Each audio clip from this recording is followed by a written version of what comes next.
Olá, irmã do grupo Mães Intercessoras. Nós vamos continuar a nossa caminhada no livro Ira, Arrancando o Mal pela Raiz, agora áudio 27, e vamos continuar sobre as 3 passagens bíblicas fundamentais. O mandamento sobre não guardar rancor em Levítico 19 traduz um único verbo hebraico que significa abrigar ou estocar.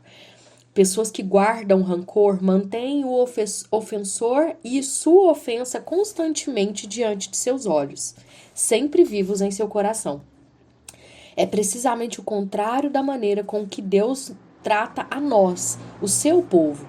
O mesmo verbo o descreve. Não acusa sem cessar, nem fica ressentido para sempre. Salmo 103, 9, conforme Jeremias 3, 5, parte B, 3, 12. E Naum 1:3. Ao contrário dos ímpios, por exemplo, Edom em Amós 1:11, onde o mesmo verbo é usado, Deus não guarda rancor contra o seu povo. Por causa de Jesus, ele mantém sua ira contra nós, ele não mantém sua ira contra nós, nem mantém nossas ofensas perante seus olhos. Esta percepção começou a incomodar Júlia. Ela jamais compreendera a cruz com clareza. A ideia de que Deus se recusaria a acusar e a guardar sua ira contra ela, a despeito de seus muitos pecados, trouxe refrigério ao seu coração. À medida que começou a meditar na postura livre de ressentimentos de Deus para com ela em Cristo, Júlia percebeu quão diferente dele ela era no trato com outras pessoas. O que deve fazer uma pessoa tão cheia de ressentimento? Deve amar o seu próximo como ama a si mesma. Levítico 19:11. Isso, naturalmente, não é um mandamento para amar a si mesmo. A Bíblia presume consistentemente que já fazemos isso, profunda e frequentemente demais.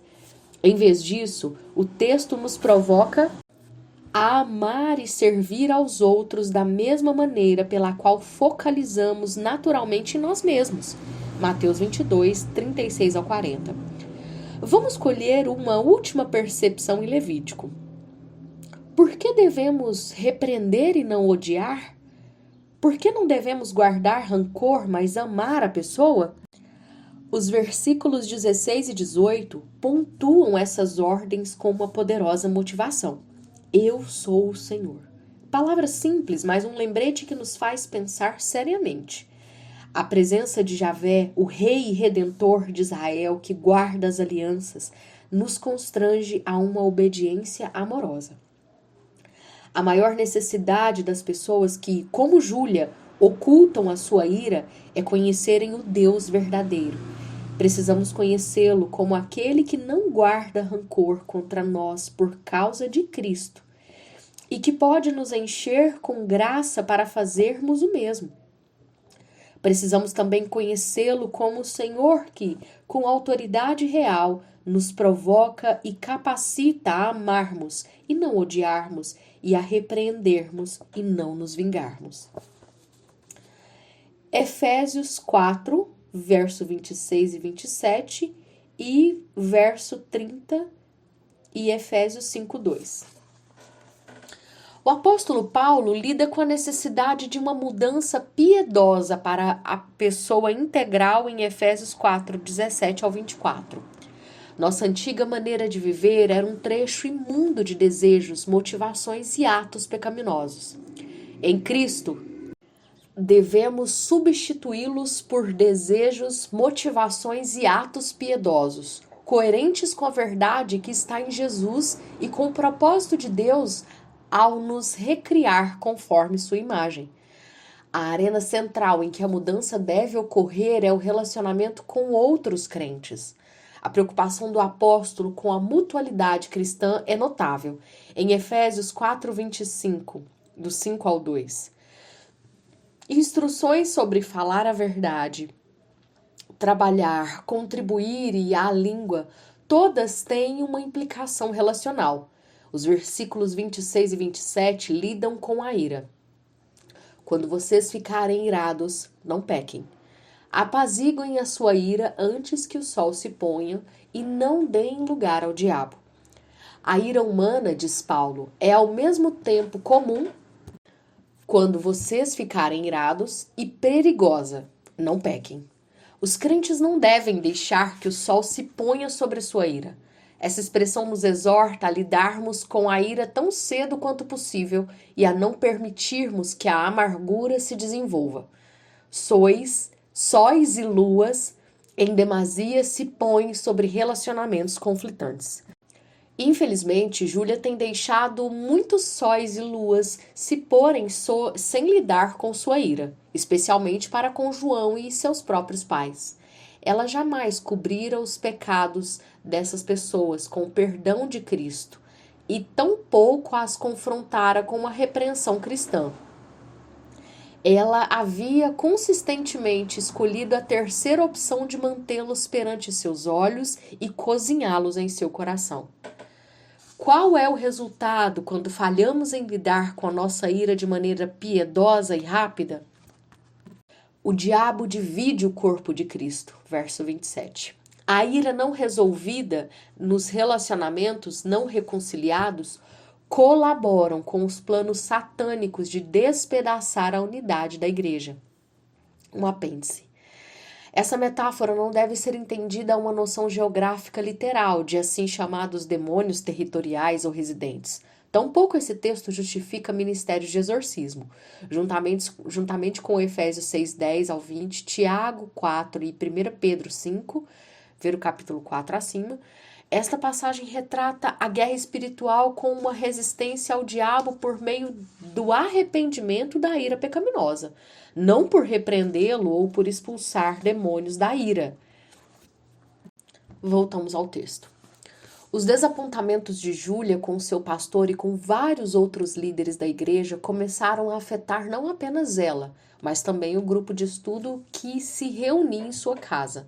Ela começou a se ressentir secretamente de pessoas que falavam elogiosamente do pastor ou tiravam proveito de suas mensagens. Começou a tomar o partido daqueles membros do grupo que questionava a condição da igreja ou a orientação da liderança. Ela odiava a ideia de ser desleal aos líderes ou de atiçar a fogueira da dissensão. No entanto, não se sentia feliz com a pregação do pastor e não sabia o que fazer. Qual a reação do verdadeiro amor nessa hora? Ele busca ajudar os outros. O verso 29 exorta os que ocultam a ira a adotarem uma agenda positiva que consiste de usar suas palavras para edificar os outros, não para evitá-los. Nenhuma palavra torpe saia da boca de vocês, mas antes, apenas na verdade, a que for útil para edificar os outros, conforme a necessidade, para que conceda graça aos que ouvem. O que impressionou Júlia com respeito a esse versículo foram seus pecados de omissão. Ela havia evitado cuidadosamente dizer palavras torpes. Ela desprezava fofocas e fofoqueiros, embora ocasionalmente alguma escapulisse. No entanto, sua total incapacidade de abençoar os outros, falar bem a eles e sobre eles ficou marcantemente clara. Muito raramente ela buscara ajudar, elogiar, aceitar, animar e edificar os outros com suas palavras. O que abalou Júlia ainda mais foi perceber que sua ira oculta e seus pecados de omissão ofendiam profundamente a Deus. Os versículos 30 e 31 continuam com a seguinte advertência: Não entristeçam o Espírito Santo de Deus, com o qual vocês foram selados para o dia da redenção. Livrem-se de toda amargura, indignação e ira, gritaria e calúnia, bem como de toda maldade. Como nesse contexto, crentes entristecem a Deus? Por um lado, envolvendo-se em conversas torpes e deixando de edificar os outros com a nossa língua. Por outro lado, entristecemos o Espírito Santo com a nossa ira. Observe a amplitude do vocabulário da ira no verso 31. O apóstolo nos ordena remover não só expressões exteriores de furor e briga, mas também com a amargura e dissimulação interiores. Devemos substituir tais coisas por bondade, compaixão, perdão e amor recíproco, semelhantes aos de Cristo. Sejam bondosos e compassivos uns para com os outros, perdoando-se mutuamente como Deus os perdoou em Cristo. Portanto, sejam imitadores de Deus como filhos amados e vivam em amor, como também Cristo nos amou e se entregou por nós, como oferta e sacrifício de aroma agradável a Deus. Efésios 4:32 e 5:2. Aqui nós concluímos esse áudio. Que Deus abençoe você.